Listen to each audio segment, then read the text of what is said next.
ọt miên si ấy ở miên to ăn chặt của đó ban muối ấy hay mà cua thun pi đòn ấy bay đòn ấy hay mồm sầm mọt lố khá hay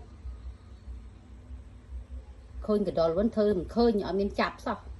cái cật si ọt ấy ọt áo si ấy hãy lơ là chắp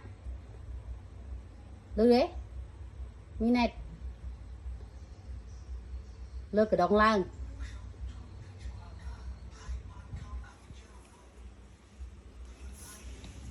tôi lơ cái đồng lang mi này